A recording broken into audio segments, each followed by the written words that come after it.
ഒരാൾ നമ്മളോട് സംസാരിക്കുമ്പോൾ അവർ പറയുന്നതൊന്ന്, പക്ഷേ അവരുടെ ശരീരം പറയുന്നത് വേറൊന്ന്. ഇങ്ങനെ എപ്പോഴെങ്കിലും തോന്നിയിട്ടുണ്ടോ? ശരിക്കും വാക്കുകൾക്ക് പിന്നിൽ ഒളിപ്പിച്ചുവെച്ച സത്യങ്ങൾ, അത് വെളിപ്പെടുത്തുന്ന ഒരു നിശ്ശബ്ദ ഭാഷയുണ്ട്. അതിനെക്കുറിച്ചാണ് നമ്മളിന്ന് സംസാരിക്കാൻ പോകുന്നത്. ശരീരഭാഷയുടെ ആ രസകരമായ ലോകത്തേക്ക് എല്ലാവർക്കും സ്വാഗതം. അപ്പോ നമുക്ക് നേരെ കാര്യത്തിലേക്ക് വരാം അല്ലേ? നമ്മൾ സംസാരിക്കുമ്പോൾ മാത്രമല്ല, മിണ്ടാതിരിക്കുമ്പോഴും നമ്മുടെ ശരീരം ഒരുപാട് കാര്യങ്ങൾ പറയുന്നുണ്ട്. സത്യം പറഞ്ഞാൽ പലപ്പോഴും നമ്മൾ പറയുന്ന വാക്കുകളേക്കാൾ സത്യസന്ധമായിരിക്കും ഈ ശരീരഭാഷ.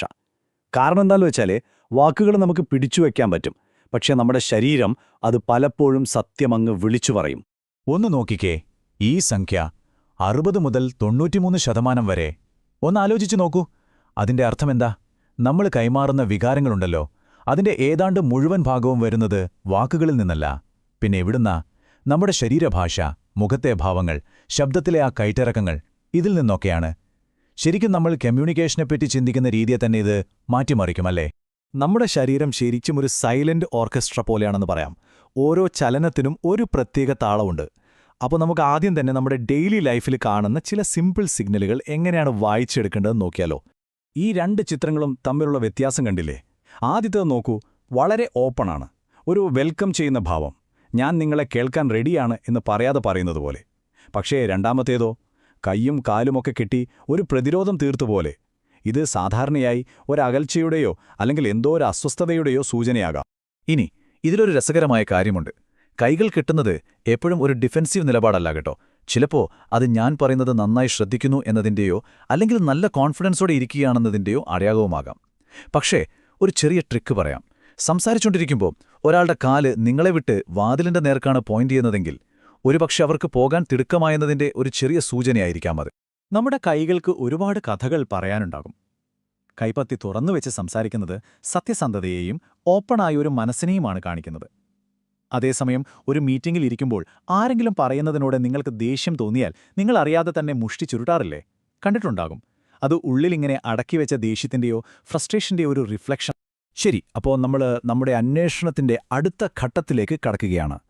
നമ്മുടെ മുഖം, ശരീരഭാഷയിലെ ഏറ്റവും പവർഫുള്ളായ, എന്നാൽ ഒരു മിന്നായം പോലെ വന്നു പോകുന്ന സിഗ്നലുകൾ ഒളിഞ്ഞിരിക്കുന്നത് ഇവിടെയാണ്. അപ്പോൾ എന്താണ് ഈ മൈക്രോ എക്സ്പ്രഷനുകൾ? സിമ്പിളായി പറഞ്ഞാൽ, നമ്മുടെ യഥാർത്ഥ വികാരങ്ങൾ ലീക്കാവുന്നതാണ്. അതായത് നമ്മൾ ഒരു വികാരം മറച്ചുവെക്കാൻ ശ്രമിക്കുമ്പോൾ ഒരു സെക്കൻഡിന്റെ വളരെ ചെറിയൊരു അംശനേരത്തേക്ക് അത് നമ്മുടെ മുഖത്ത് മിന്നിമറയും. ഇത് നമ്മുടെ കൺട്രോളിലല്ലാത്തതുകൊണ്ട്, ഒരു രഹസ്യം പറയട്ടെ, അവയ്ക്ക് കള്ളം പറയാൻ പറ്റില്ല. ഇപ്പോൾ നോക്കൂ, ഒരു സാധാരണ പുഞ്ചിരി, അതൊരു മാക്രോ എക്സ്പ്രഷനാണ്. അത് കുറച്ചുനേരം മുഖത്തുണ്ടാകും. പക്ഷേ ഒരാൾ നിങ്ങളെ പുകഴ്ത്തിക്കൊണ്ടിരിക്കുമ്പോൾ ഒരു സെക്കൻഡിന്റെ ഒരംശനേരത്തേക്ക് അവരുടെ മുഖത്തൊരു പുച്ഛഭാവം മിന്നിമറഞ്ഞാലോ? അതാണ് മൈക്രോ എക്സ്പ്രഷൻ. വാക്കുകൾ നല്ലത് പറയുമ്പോഴും മുഖം സത്യം വിളിച്ചു പറഞ്ഞു. പക്ഷേ ഒരു ചോദ്യമുണ്ട്. കണ്ണിമ വെട്ടുന്ന വേഗത്തിൽ വന്നുപോകുന്ന ഇത്രയും ചെറിയൊരു കാര്യം സാധാരണ കണ്ണുകൊണ്ട് നമുക്ക് കാണാൻ പറ്റുമോ? അതോ ഇത് സിനിമയിലൊക്കെ കാണുന്ന പോലെ ചിലർക്ക് മാത്രമുള്ളൊരു സൂപ്പർ പവർ വല്ലതുമാണോ? ഉത്തരം യെസ് എന്നാണ്. ഇത് ട്രെയിനിങ്ങിലൂടെ ആർക്കും പഠിച്ചെടുക്കാവുന്ന ഒരു കാര്യമാണ്. FBI ട്രെയിനികൾക്ക് പോലും പരിശീലനത്തിലൂടെ ഈ കഴിവ് മെച്ചപ്പെടുത്താൻ പറ്റുമെങ്കിൽ കുറച്ചൊന്ന് ശ്രദ്ധിച്ചാൽ നമുക്കും ഇത് പരീക്ഷിച്ചു നോക്കാവുന്നതല്ലേയുള്ളൂ. പക്ഷേ ഒരു മിനിറ്റ്, നമ്മളിങ്ങനെ ഒരു ഡിറ്റക്റ്റീവ് കളിക്കുന്നതിന് മുമ്പ് വളരെ പ്രധാനപ്പെട്ട ഒരു കാര്യം മനസ്സിലാക്കണം. കൈ കെട്ടിയാൽ ദേഷ്യമാണ്, അല്ലെങ്കിൽ കണ്ണിൽ നോക്കിയില്ലെങ്കിൽ കള്ളം പറയുകയാണ് എന്നൊന്നും അങ്ങ് ഉറപ്പിക്കരുത്. കാരണം കോണ്ടെക്സ്റ്റ് ഈസ് കിങ്. സാഹചര്യം എന്താണെന്നുള്ളത് വളരെ പ്രധാനമാണ്. ഇപ്പോൾ ഉദാഹരണത്തിന് സാംസ്കാരികമായ വ്യത്യാസങ്ങൾ. നിങ്ങൾ എപ്പോഴെങ്കിലും വിദേശയാത്ര ചെയ്യുകയാണെങ്കിൽ ഇത് ഓർത്തുവെച്ചോളൂ.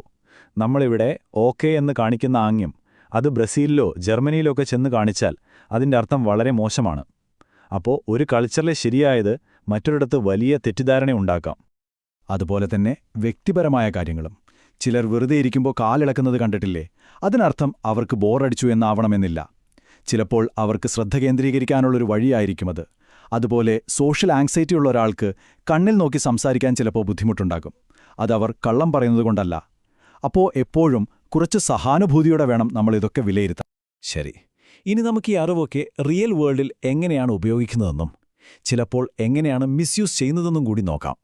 നിങ്ങൾ TV ഷോയിലൊക്കെ കണ്ടിട്ടുണ്ടാകും, മെന്റലിസ്റ്റുകൾ വന്നിട്ട് മുൻപരിചയമില്ലാത്ത ഒരാളെക്കുറിച്ച് ഒരുപാട് കാര്യങ്ങളിങ്ങനെ കൃത്യമായി പറയുന്നത്. നമ്മളാകെ അത്ഭുതപ്പെട്ടു പോകും, ഇവർക്കെങ്ങനെ ഇതൊക്കെ മനസ്സിലായി എന്ന്. ഈ ടെക്നിക്കിന് പറയുന്ന പേരാണ് കോൾഡ് റീഡിംഗ്. ഇതിന്റെ പിന്നിലെ ട്രിക്ക് എന്താണെന്നറിയാമോ? അതിനെ പറയുന്നത് ബാർണം സ്റ്റേറ്റ്മെന്റ്സ് എന്നാണ്. അതായത് കേൾക്കുമ്പോൾ വളരെ പേഴ്സണലായി തോന്നും, പക്ഷേ സത്യത്തിൽ ഇത് മിക്കവാറും എല്ലാവർക്കും ചേരുന്ന കാര്യങ്ങളായിരിക്കും. ഉദാഹരണത്തിന്, നിങ്ങൾക്ക് ഉപയോഗിക്കാത്ത ഒരുപാട് കഴിവുകളുണ്ട് എന്ന് കേൾക്കുമ്പോൾ, ഏയ് അത് ശരിയാണല്ലോ, അതെന്നെക്കുറിച്ചാ എന്ന് നമുക്ക് തോന്നുന്നില്ലേ? അത് തന്നെയാണ് ഇതിന്റെ തന്ത്രം.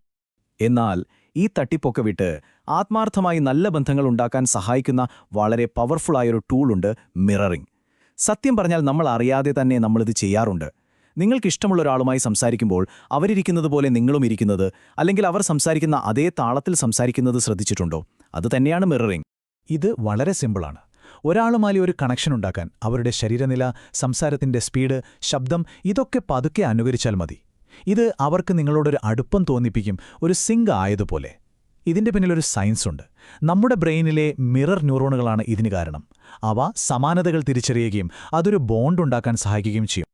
അപ്പോൾ നമ്മൾ ശരീരഭാഷയുടെ ബേസിക്സ് കണ്ടു, മുഖത്തെ രഹസ്യങ്ങൾ മനസ്സിലാക്കി, സാംസ്കാരികമായ വ്യത്യാസങ്ങൾ, എന്തിന് ചില ട്രിക്കുകൾ വരെ ചർച്ച ചെയ്തു. ഇനി എല്ലാം കേട്ടുകഴിഞ്ഞപ്പോൾ അവസാനത്തെ ഒരു ചോദ്യം.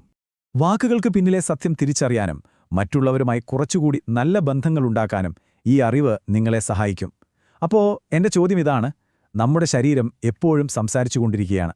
അത് കേൾക്കാൻ നിങ്ങൾ തയ്യാറാണോ? ഈ വിവരണം നിങ്ങൾക്ക് പുതിയ ചില ചിന്തകൾ നൽകിയെന്ന് വിശ്വസിക്കുന്നു. കണ്ടതിന് ഒരുപാട് നന്ദി. നിങ്ങൾക്കിത് ഇഷ്ടപ്പെട്ടെങ്കിൽ, ഉപകാരപ്പെട്ടെന്ന് തോന്നിയെങ്കിൽ തീർച്ചയായും ആ ലൈക്ക് ബട്ടൺ ഒന്ന് അമർത്തുക. ഇതുപോലുള്ള കൂടുതൽ വിഷയങ്ങൾക്കായി ഈ ചാനൽ സബ്സ്ക്രൈബ് ചെയ്യാനും മറക്കരുത്.